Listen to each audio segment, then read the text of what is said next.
First, I wanted to offer a couple of housekeeping things before we get into the actual presentation itself. Good. Of Good. course, I'm the best trying to be experience, all duty. Hang on one without second, other okay? applications. We are going to be. Hang on one second. I wanted to highlight 200 people that will be joining us today. So we're going to keep before we get into the actual presentation itself. But if you do need to ask a follow-up question, we are going to be. And the meeting is being recorded. One thing I did want to mention is that we are not going to be taking questions and answering them at the end of this. This is really a preview of the recommendations that will be in the meeting. Let's see if you feel like you want to provide us with comments, please feel free to put that into the chat box, and we will use that as part of our feedback. And it's really a preview of the recommendations that the final. Next slide, please. If you feel like you want to provide us with comments. So let's get started. As many of you know, we've been working for over a year now on these challenges and near-term actions that we can use to transition the state to a clean and equitable. Many of you know, so today I'm going to summarize that process and just show you where we've been and the activities that have led to where we are right now. And then we'll also be going into some of the focus areas and key recommendations that are part of the plan itself. And then finally, I know a lot of you have been engaging with us over the last year, and we do have a couple more engagement opportunities for you plan tomorrow. So I will wrap up with a little bit more about how you can get engaged with feedback. And finally, I know a lot of you have been engaging with us over the last year, and we do have a couple more engagement opportunities for you. So first, as you may recall, the Clean Transportation Plan is a broad stakeholder process that was developed in response to Governor Cooper's Executive Order 246, signed in January of last year, 2022. And it was directed the NCDOT to develop this plan as a large stakeholder process in order to advance the administration's goals. And you can see them there in Executive Orders 80, 246, and 271. We wanted to be looking at how we can reduce greenhouse gas emissions in the transportation sector, how we can improve public health, how we can advance economic and workforce opportunities, and how we can develop it with an equitable outcome. This executive orders also laid out a series of goals. Next slide, please. Which includes increasing the number of registered zero emission vehicles in the state to 1.25 million. And as a reference point, we are right now, as of December 2022, at about 54,000 registered zero emission vehicles in the state. The purpose of the plan was to align a diverse set of stakeholders around four objectives. We wanted to make sure that it was a plan for all of North Carolina, all of us here. We wanted to make sure that we advocate for public, private, nonprofit participation. We wanted everybody to be engaged and involved in developing the plan. We wanted to consider all layers of governance, from the state level down to the regional level, down to the local level. And of course, we wanted to focus on equitable outcomes across the state. In other words, we wanted to develop a plan that works for all North Carolinians. Next slide, please. You can see from our timeline that I've showed every time, but we are now on the right side of it. This is our final public information session, number 4, and it kicks off tomorrow our public comment period from March 1st through 15th to give you time to take a look at the report and provide your feedback to us. The final report is due to the governor by April 7th, 2023. Next slide, please. And I've mentioned a broad set of stakeholders, and I really wanted to emphasize that point. You know, over the last year, we've gotten the opportunity to work with so many of you from so many different areas and different expertise. And we've had, I think, over 220 people across the state participate. And I really wanted to thank you all for that. You are what's making our plan great, and you are what's going to help us get it across the finish line and move everything forward. So thank you to everyone who's been participating in the process. Next slide, please. So now, without further ado, I'm going to turn it over to Allison to provide you with additional detail on the stakeholder process and how we got to where we are with the draft plan. Thanks, Jen. So I wanted to just provide a little bit of a recap of some of those groups that Jen was referring to just a moment ago. We have mentioned in some of the previous public information sessions for this that a lot of our outreach really focused on a centered group of work groups.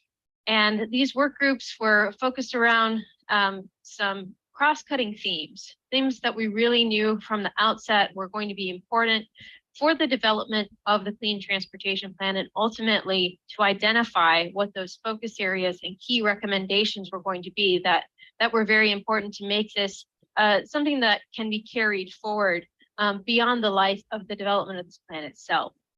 So with our 5 different work groups, we actually had 30 different meetings. As Jen mentioned, over 220 participants that were really working with us throughout those different meetings. We had a large number of ideas that we were able to gather throughout that process. And they did focus on these cross-cutting themes that you see on the slide at the right, including equitable access to clean mobility options, education and outreach, incentives and financing, economic and workforce development, health impacts, and policies and programs. So our work groups focused on things such as VMT reduction, fleet transition, medium heavy duty vehicles, light duty vehicles, and clean infrastructure transition.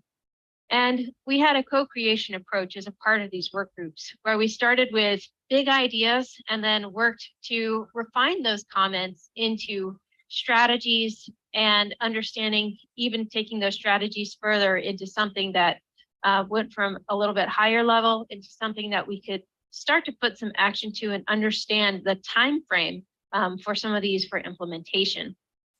So thinking about the structure of this actually began back in May with our work groups, and we were able to continue meeting with them, a total of 6 meeting series for all of those 5 different work groups, and included not only the intensive feedback during the meetings themselves, but also review between meetings, surveys between meetings. So again, for those of you all that did participate in our work groups that are present on today's call, we want to reiterate our thanks for being a part of that process. The ideas that we gathered, this is just a quick snapshot of some of the ideas that we were able to collect. And we got a range of different feedback. Some of the feedback was very specific to a particular work group topic area or to a particular cross-cutting theme. But then we began to see certain things that actually crossed boundaries of different work groups or even crossed the boundaries of some of these different theme areas. All of these meetings were conducted virtually to give everyone the opportunity to participate in the process as well.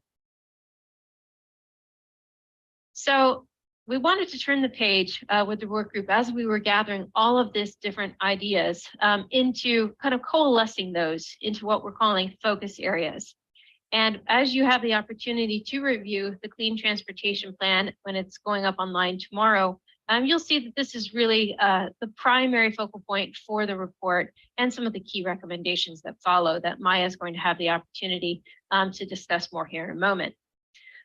These focus areas really placed an emphasis throughout on equitable outcomes and partnership. So those were interwoven with all of our different focus areas. But we saw those really coming in on 4 different main areas. One being communication and engagement, governance activities, infrastructure, and then also funding and finance. And all of these areas are going to be covered in more detail as we get into our key recommendations. And Jen, I'll turn it back over to you. Great. Thanks, Allison, for running all through that. And I know you want to get the recommendations, and I'm going to get you there in just a second. I did want to just really highlight for you the way that we've laid these out in the report and today on the webinar. Each of the recommendations has a focus area that it is part of, the ones that Allison was just talking about.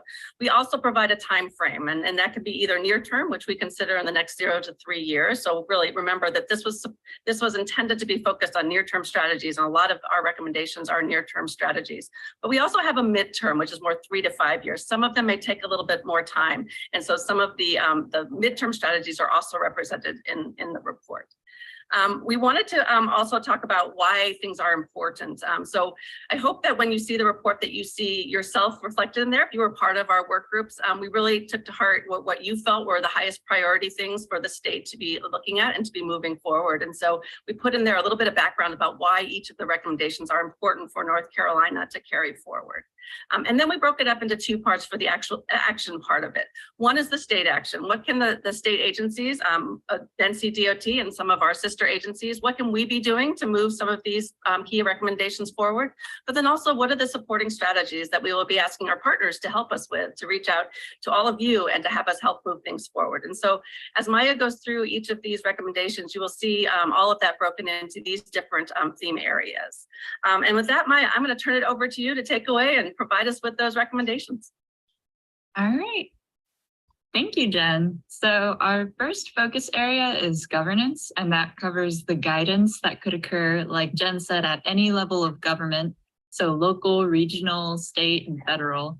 And then it includes legislation, policy codes, ordinances, and mechanisms that promote equitable outcomes. Next slide, please.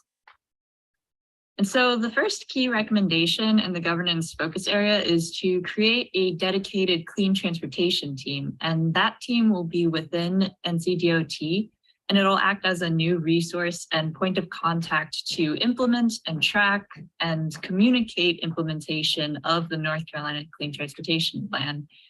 Among other tasks, the Clean Transportation Team will pursue federal grant programs, convene and facilitate a clean transportation interagency task force, convene and support public stakeholder work groups, and serve as a conduit between the work groups and the Clean Transportation Interagency Task Force.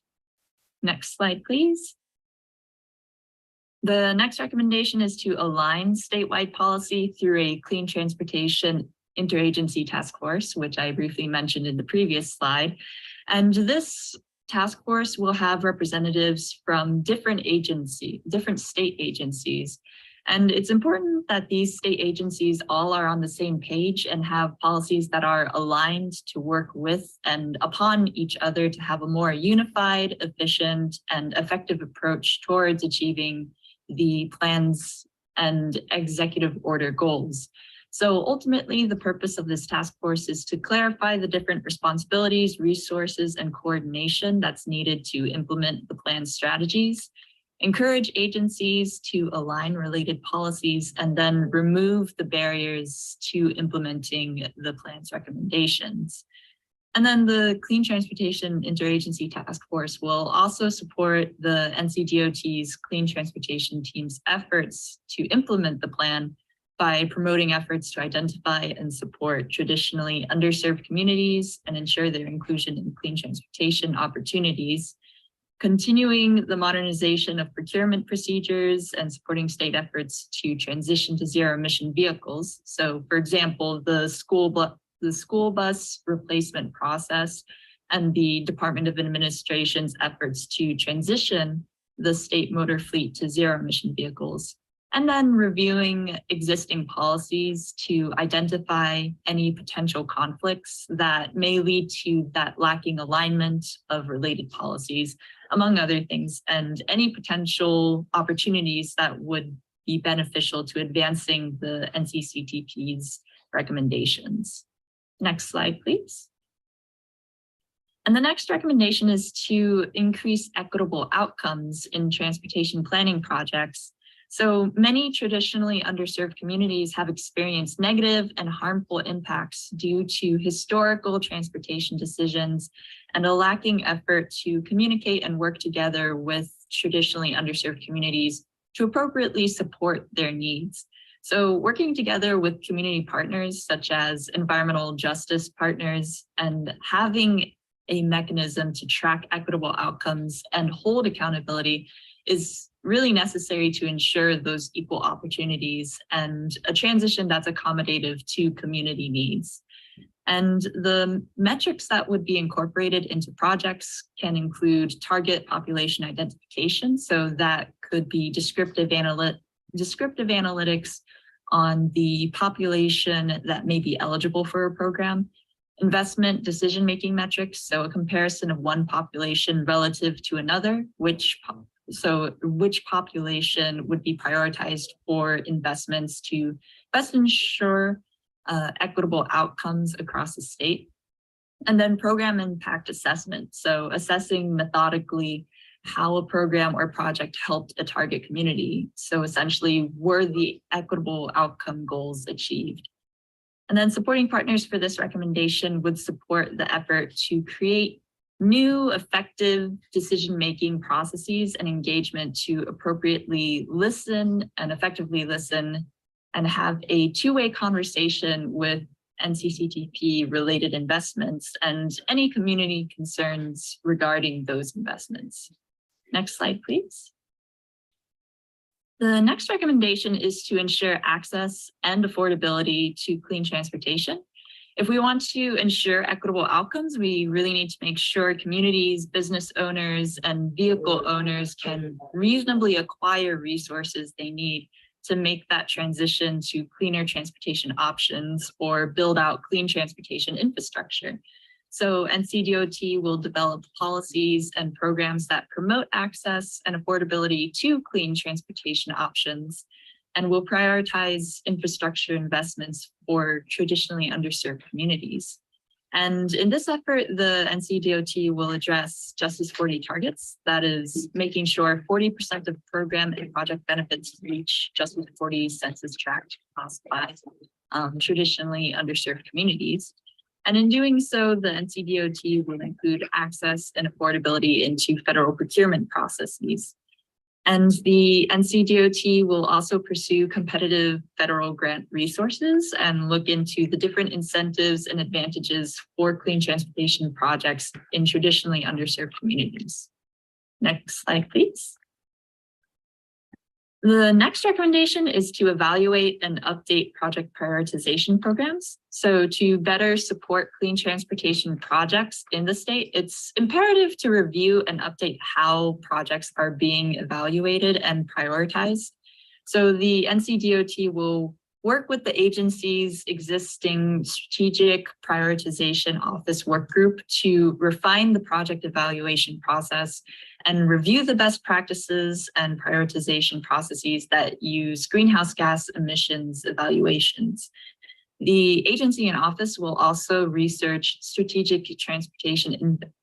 strategic transportation investments laws normalization process to evaluate benefits and program delivery requirements of providing a higher percentage of funding for non-highway projects that can both meet transportation needs and support clean transportation strategies.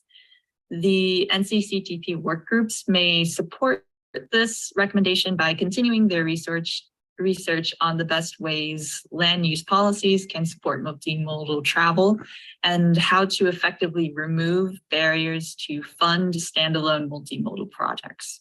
Next slide, please.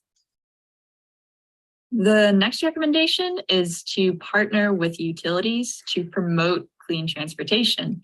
So one prominent concern is that the electric grid and infrastructure aren't ready for this kind of transition to clean infrastructure. So working with utilities on a combination of infrastructure improvements, managed charging options, and public education are necessary to prepare the grid for that transition. And to do this, the Clean Transportation Interagency Task Force will coordinate and work with the NC Utilities Commission and provide updates regarding NCCTP implementation. And additionally, the task force will coordinate and work with electric utilities to encourage statewide access to and funding for clean energy and clean transportation infrastructure. And to support that recommendation, agencies may create best practices and updated policies to facilitate, expedite, and standardize clean transportation and utility-related infrastructure. So some of these may include developing a clearinghouse of best practices and resources, and working with the North Carolina Building Code Council to establish building codes that support deployment. Next slide, please. And so the second focus area is funding and finance, and that's financial resources, both public and private, different funding programs, and different financing tools that support equitable outcomes and implementation. Next slide, please. The first recommendation in this focus area is to maximize existing funding to support clean transportation outcomes. And there should be dedicated revenue sources that support clean transportation efforts and ensure existing funding is being used towards clean transportation efforts.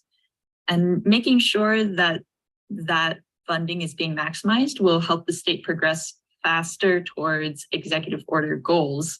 So the NCDOT and NC Department of Environmental Quality will work to prioritize funding incentives and advantages for clean transportation projects, notify traditionally underserved communities of funding opportunities through stakeholder networks, and prioritize electric vehicle and infrastructure investments for light, medium, and heavy-duty vehicles. Next slide, please. And then the last recommendation in this focus area is to evaluate new funding that advances clean transportation outcomes. There are going to be more opportunities for North Carolina to leverage more revenue streams dedicated to clean transportation with the passage of the Inflation Reduction Act and bipartisan infrastructure law. So ensuring these funding opportunities are used for more clean transportation opportunities throughout the state is important. And this would be done by evaluating the different funding opportunities and also working with partners to provide technical support for small businesses, local governments, and fleet owners to ensure that they have the means to secure that funding. And some supporting strategies may involve partnerships with green banks and also looking into different incentive options to lease or buy new or used clean transportation technology and infrastructure, and also incentive programs that can support the use of non-gas vehicle travel. Next slide, please. And then the third focus area is infrastructure, and this covers capital investment resulting in the increased capacity and connectivity of our transportation system.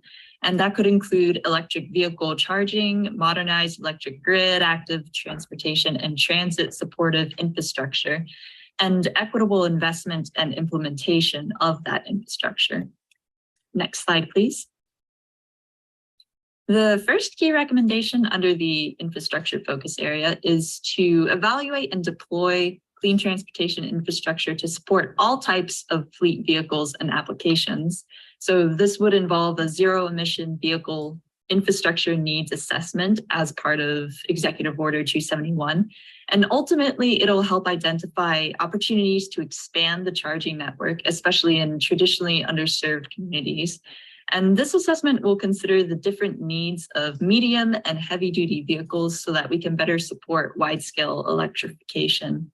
And to support this recommendation, the NCDOT will also consider infrastructure needs of residents in multi-unit dwellings and for consumers lacking off-street parking. And additionally, NCDOT will create a process to continue statewide planning of clean vehicle charging and fueling infrastructure through programs such as the National Electric Vehicle Infrastructure Plan. Next slide, please. The last recommendation in this focus area is to expand transportation demand management strategies. And essentially, clean transportation isn't limited to just acquiring electric vehicles. So reducing vehicle miles traveled by supporting infrastructure for bikers and pedestrians, rail, and other public transit options will be helpful to advancing clean transportation goals, in addition to bringing social, economic, and health benefits that come with reducing vehicle miles traveled. And some supporting strategies could include electrifying the school and transit bus fleets and advocating for more multimodal options that reduce the use of single occupancy vehicles. Next slide, please. And then the fourth and last focus area is communication and engagement. This involves methods to increase equitable engagement and empower public, private, and nonprofit institutions, and also create methods to directly engage and involve stakeholders, the general public, and traditionally underrepresented demographic cohorts. Next slide, please.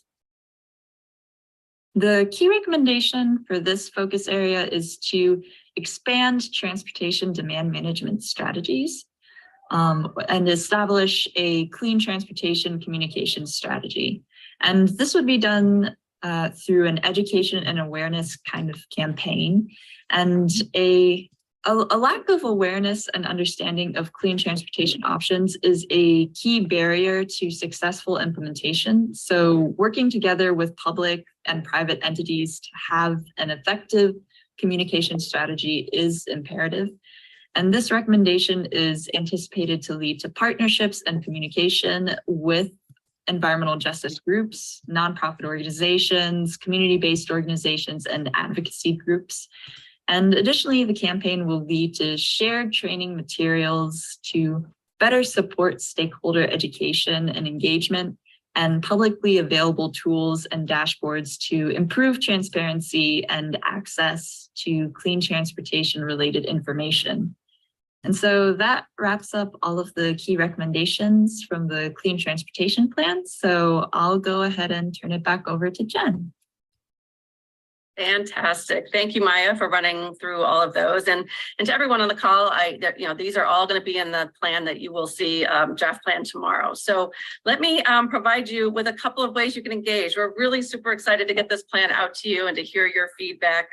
There's two different ways you can engage. One is obviously online. Once you receive the Clean Transportation Plan tomorrow, you will be able to submit your comments online. There'll be a public comment period from the 1st through the 15th, so 2 full weeks. But then we also wanted to provide you a way to come in person to open house meetings. We wanted you to be able to come and ask us questions, discuss your feedback with us, and then also offer it in person if you'd like to. You can always offer it online after you come to these open house meetings as well. And so you can see, and these are also on our website. I believe if you scan that QR code, not as technologically advanced as my friend Maya, but I believe that goes right to our website. You can see where the different open house meetings are on March 1st, tomorrow. They'll be in Elizabeth City or in Leland. It's going to be the same in either place that you go. On March 2nd, it will be in High Point or Pembroke. And on March 6th, Monday, it'll be in Vilas or in Hendersonville. And all of these are from 5 to 7 p.m. You can find out more information on our website. As I mentioned, our final plan is due to the governor on April 7th. And so once we receive all your feedback from March 1st to the 15th, we'll compile that, we'll work on it together, we'll pull out anything that we need to put into the plan and make the changes to the plan so that we can provide that final plan to the governor by April 7th.